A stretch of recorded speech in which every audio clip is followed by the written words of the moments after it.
Halo guys, bersama saya lagi dalam Alright Apa Channel dalam segmen Suara Orang Kampung. Alright, mari kita ikuti ya update terkini pembongkaran penyelewengan dana awam bernilai lebih daripada RM2.3 bilion.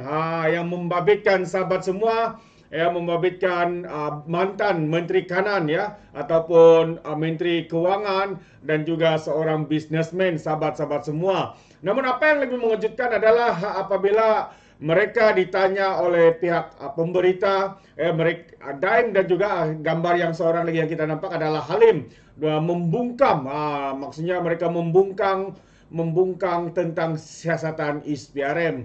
Maksudnya mereka tidak menjawab sebarang persoalan pertanyaan yang dikemukakan itu, sahabat semua.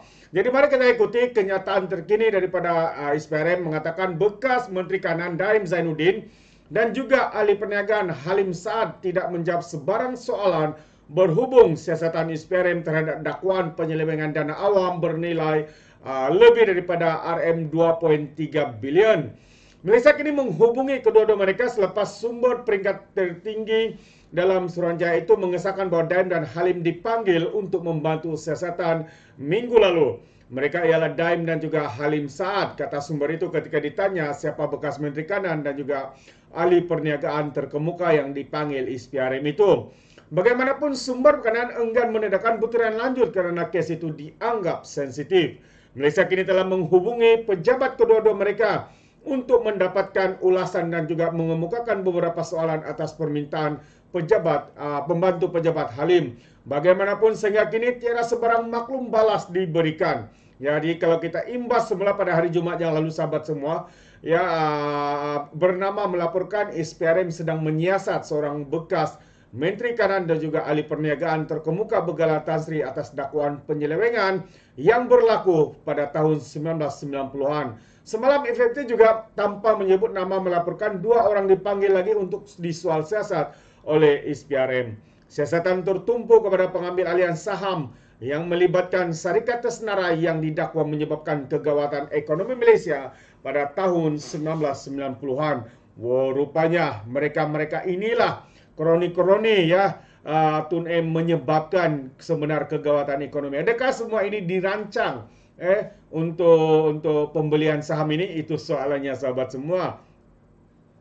Jadi pihak ISPRM dilaporkan turut meneliti pemilikan aset berharga oleh ahli perniagaan, bekas Menteri Kanan dan keluarga masing-masing di Malaysia dan juga luar Malaysia. Walaupun Malaysia kini tidak dapat mengesahkan dengan ISPRM mengenai butiran berkaitan syarikat itu, kemungkinan siasatan adalah mengenai pengambil alihan saham Renong Berhad oleh UEM pada November 1997. Pengambil alihan 723 juta saham juga bernilai RM2.3 bilion dilaporkan telah menyebabkan indeks komposit Kuala Lumpur menjunam sebanyak 20%.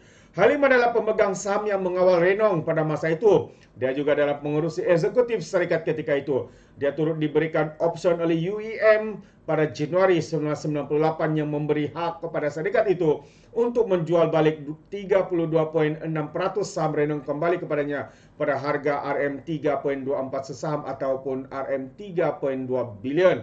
Adakah semua ini berlaku secara kebetulan, sahabat semua? Di mana pada 1998 ini adalah tahun di mana Datuk Seri Anwar Ibrahim dijatuhkan oleh kroni-kroni daripada geng-geng Sakau ini, dan juga dikatakan juga Tun M kroni-kroninya juga terlibat seperti Daim ini dan juga beberapa ahli perniagaan. Adakah perkara ini dirancang untuk menjatuhkan Datuk Seri Anwar Ibrahim supaya mereka boleh melakukan perkara yang berlaku sehingga menyebabkan indeks komposit KL menjunam, ekonomi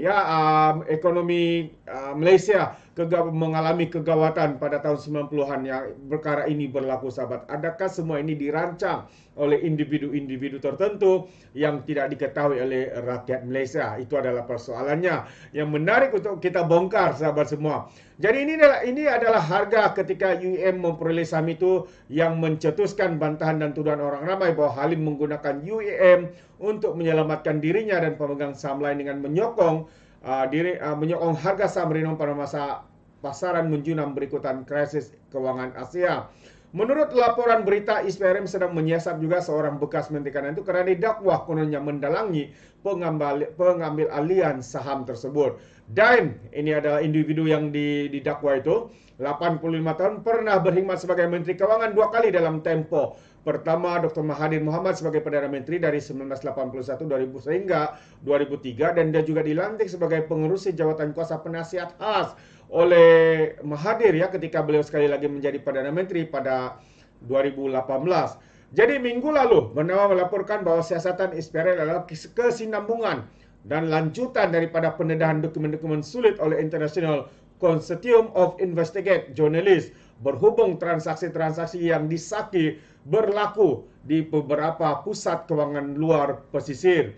Ya, SPRM juga telah merakamkan kenyataan kira-kira 14 saksi dalam beberapa minggu lepas berhubung siasatan ini termasuk daripada ahli perniagaan terkemuka dan seorang bekas Menteri Kanan mengenai dokumen sulit yang didedahkan oleh kertas Pandora, kata sumber. Kebocoran kertas Pandora yang berlaku pada tahun 2021 juga apabila sumber tanpa nama berkongsi dengan ICIJ 2.9 terabyte file kewangan sulit berjumlah daripada 11.9 juta dokumen dan rekod lain daripada 14 penyedia perkhidmatan luar pesisir yang menubuhkan dan mengurus syarikat cengkerang, Shell dan Amanah di kawasan pelindungan cukai sekitar dunia. Berikutan kebocoran itu, bekas Menteri Kewangan Daim Zainuddin membidas Malaysia Kini atas apa yang didakwanya sebagai obsesi yang tidak berkesudahan portal berita ini terhadapnya. Ini selepas Malaysia Kini menyiarkan laporan mengenai pegangannya di luar pesisir. Oh, panjang lebar pencerahan ini dan akhirnya kita tahu individu yang dikaitkan ya yang bergelar sebagai Tan Sri itu adalah dikatakan ini dia individu yang bernama Halim Saad. Sahabat-sahabat semua dinamakan Halim Saad. Kalau kita boleh tunjukkan gambar, ini dia. Dan ini adalah Daim, mantan Menteri Kanan kepada Tun M juga, turut ya disiasat oleh SPRM. Jadi ini agak menarik untuk kita ikuti perkembangan seterusnya siapa sebab dikatakan lagi ada beberapa lagi ya individu-individu yang bakal disiasat kerana kebocoran ya, kerana terbongkarnya pendedahan Pandora Papers ini, dan beberapa nama juga turut terkait dalam penyelewengan dana awam seperti mana yang dinyatakan dalam berita ini, yaitu penyelewengan dana kerajaan yang bernilai sebanyak lebih daripada 2.3 bilion, sahabat-sahabat semua. Wow, inilah namanya geng kroni, geng sapu bersih, geng takut Anwar. Adakah konspirasi ini sebenarnya dilakukan untuk menjatuhkan Anwar supaya mereka senang untuk melakukan penyakawan itu?